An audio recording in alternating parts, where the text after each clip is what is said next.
सर्वांना गोष्ट ऐकायची आहे? छान. हाताची घडी घाला सर्वांनी. बघा, मी तुम्हाला सुंदर अशी गोष्ट सांगणार आहे. गोष्टीचं नाव आहे अनुभवानी शहाणा.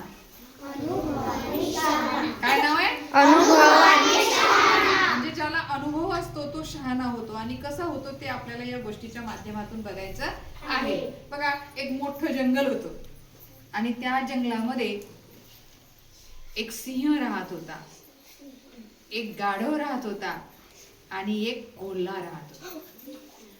बघा, कोण कोण राहत होते? सिंह, कोल्हा आणि गाढव. आणि हे तिघेही चांगले मित्र होते. आणि या तिघांनी ठरवलं की आपण शिकार करायची, पण कसं? मिळून करायची. तिघांनी मिळून करायची. सिंह, गाढव आणि कोल्हा ठरलं त्यांचं. आणि मग ते तिघेही शिकारीला जाऊ लागले. मग लोकशाही पद्धतीनं त्यांचा शिकार करणं चालू होतं. लोकशाही म्हणजे सगळ्यांना सर्व समान. आणि मग एके दिवशी काय झालं, त्यांना त्या तिघांनी फार मोठी शिकार केली. मग सिंहाने सांगितलं गाढवाला, चल आपण केलेल्या शिकारीचे वाटे कर. मग गाढव काय करतो? त्याने जी शिकार केलेली असती त्या शिकारीचे 3 वाटे समान करतो. काय करतो? 3 वाटे समान करतो लोकशाही पद्धतीनं.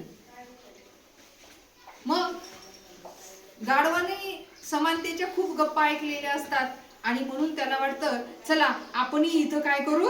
समानता ठेवू. कुणाला जास्त नाही आणि कुणाला कमी नाही. सिंह असला म्हणून का त्याला जास्त द्यायचं का? बिलकुल नाही.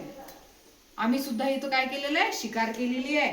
आणि आम्हाला सुद्धा हे सगळ्यांना तिघांना सारखं आलं पाहिजे म्हणून त्या शिकारीच्या वाट्याचे 3 वाटे करतात, 3 भाग करतात समान.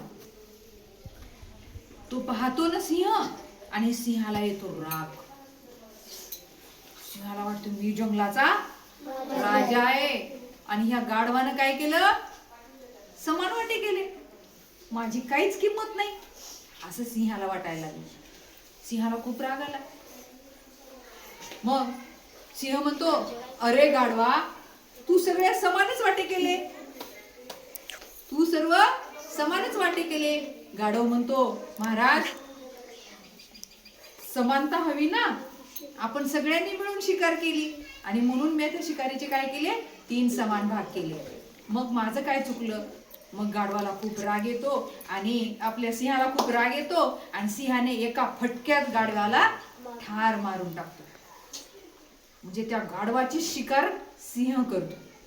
मग आता राहिलं कोण? गाढव, सिंह आणि कोल्हा. गाढव तर मरून गेला. मग कोल्हा फार हुशार असतो, चतुर असतो. कोल्हा म्हणतो, बापू मला काही त्या गाढवासारखं मरायचं नाही. मग पुन्हा सिंह म्हणतो, ए कोल्ह्या, चल त्या सगळ्या आपण मारलेल्या त्या शिकारीचे 2 वाटे कर. कोल्हा भारी चतुर. कोल्हा काय करतो? ती जी शिकार पडलेली असते समोर, यांनी केलेली, ह्या तिघांनी मिळून केलेली, आणि पुन्हा गाढवाची एकदा शिकार झालेली असते, गाढवाला मारून टाकलेलं असते. मग कोल्हा काय करतो? 2 भाग करतो आणि एक मोठा ढीग करतो आणि एक छोटा ढीग करतो शिकारीचा, त्या मासाचा.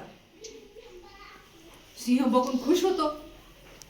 सिंह म्हणतो, अरे तू हे काय केलंस? आणि तू समान भाग नाही केले त्या गाढवासारखे. कोल्हा म्हणतो, महाराज, मला समान भाग करून का मला मरायचंय का? आणि मला काही मरायचं नाही. हा मोठा ढीग आहे तो तुमचा आहे आणि हा लहान ढीग आहे तो माझा आहे आणि मला काही तुमच्या हातून मरायचं नाही. या कोल्ह्याच्या उत्तरावर सिंह एवढा खुश होतो, जाम खुश होतो. आणि सिंहाला वाटतं, समानतेच्या गप्पा मारणाऱ्या, लोकशाही पद्धतीनं वाटणी करणाऱ्या या राज्यामध्ये खरा राजा कोण आहे?